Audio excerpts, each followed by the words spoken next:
Arthur the Rat. Once there was a young rat named Arthur who could never make up his mind. Whenever his friends asked him if he would like to go with them, he would only answer, "I don't know." He wouldn't say yes or no either. He would always shirk, making a choice.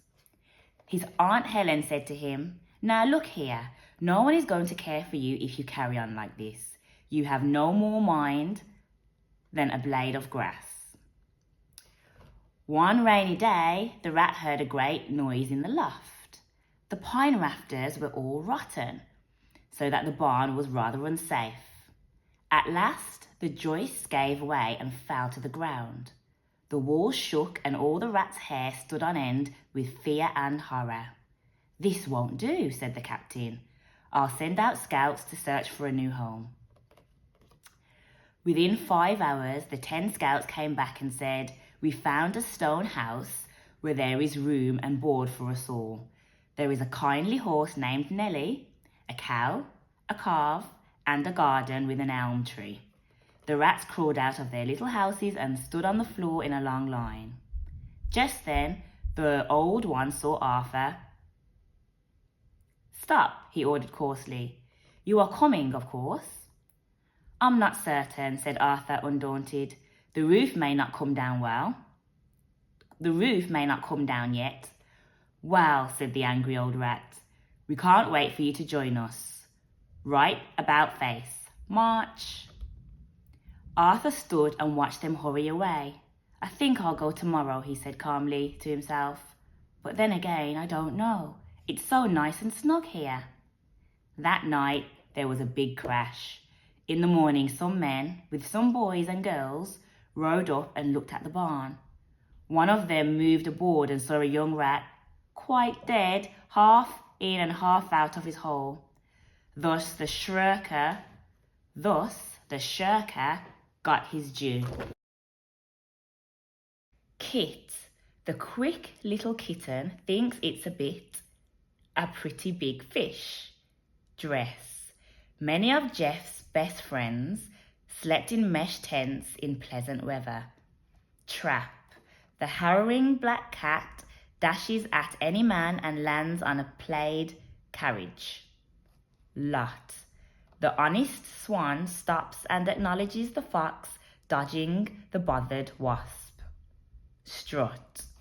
Mother loves butter that comes from the southern countryside. Foot. The butcher should put the pudding in the wooden nook to cook. Bath. Can't half the staff ask to transfer to the enchanted castle in France. Cloth. Lawrence often offers Ross a Florida orange and horribly strong, frothy Boston coffee. Nurse. The early bird preferred the earthly worm. Fleece. These unique machines teach people to speak and reason. Face. The raven waits until late day for the great wave to break. Psalm.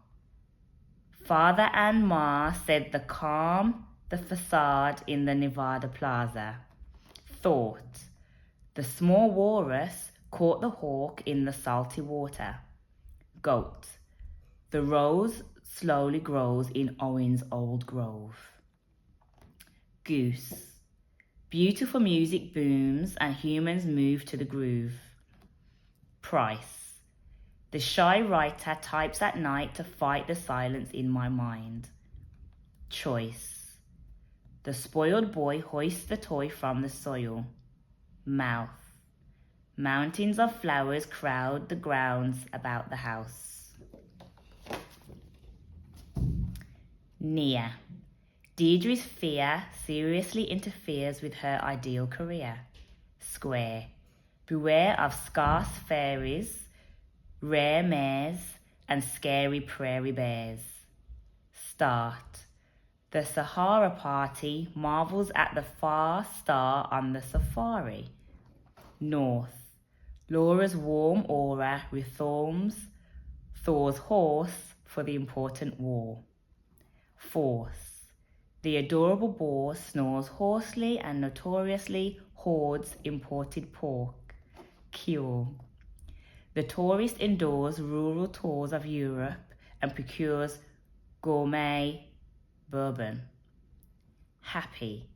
The coffee, salami, spaghetti and macaroni are ready. Letter. Sugar covers the tiger's whiskers. Comma. Bertha's and Cinderella's saga is a drama. Major players are Richard, Wilbur and Harry are running around the treacherous river. L. Linda and Ali pull belly muscles laughing laboriously. NG. The singing mockingbird is swinging on the ring and dings the awning. The thespians gather and breathe the authentic breaths together. H. Harry and Hilary happily harvest heaps of herbs behind the beehive. YOD. The cute, dutiful blue cuckoo resumes cooing suitable tunes enthusiastically. W. Will and Drew whistle when the wind blows between the whimsical weeping willows. Ing. Miss Fanning is walking and hiking in Wyoming. S. Susie lives in her sister's house on Easy Street with her Siamese cats and Siberian husky dogs. How do you feel about Bermuda? I love Bermuda. Yeah, It's the weather is amazing. It's subtropical, so it's always bright and sunny. Not always hot, but always happy weather. Never far from a beach. It's small, so you have to get off quite often, but it's beautiful. A nice place to raise young kids. And how has it been? Have there been any challenges for you with living there, but your family being here? Yeah, you get quite homesick, especially having a young son. I want him to know my family, so I do get quite homesick. And just differences in culture. English-speaking island, but there are differences in culture that takes a while to get used to. Just such as they have a lot of American influences, so even the way they spell words are different. Certain sayings that nobody would understand, or certain sayings that they say it that took me a while to understand. Who is someone who has inspired you, and why? I'm quite inspired by my Auntie Vivine. She is the youngest of 11 siblings, but when her mom died, my nan, when she was very young, she was about 14, she became like the head of the family, looking after all her siblings, all her nieces and nephews, and she's the backbone of the family. Very strong woman, and she inspires me. What have you learned? Did she teach you anything? Just her strength, to never give up even when things are hard or down. She's the person I call when I'm having a hard time, because I know she'll know just the right thing to say, which is usually pick yourself up, it's not that bad, carry on. So I was going to ask you, what's the best advice you've been given ever, or is there a piece of advice that you would, now coming on to 40, what you might tell someone, or is it the auntie's advice? It would be, if things feel bad, don't worry, because things can change in a minute. You don't know what's around the corner. So just keep going until things improve. And do you have a favorite holiday moment that you could tell me the circumstances? Favorite holiday moment would be honeymoon. Honeymoon in Thailand. Me and my husband went to Chiang Mai, in the elephant inhabitants, and got to rode elephants, got to speak with some of the local people there from the long neck tribe. Just amazing experience. What do you like most about him? He's just so kind and caring.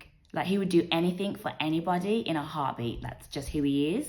And he will go against the grain, even if it means he's going to upset some people. He will go against the grain if it's the right thing to do. He's always going to do the right thing. There's no question about it.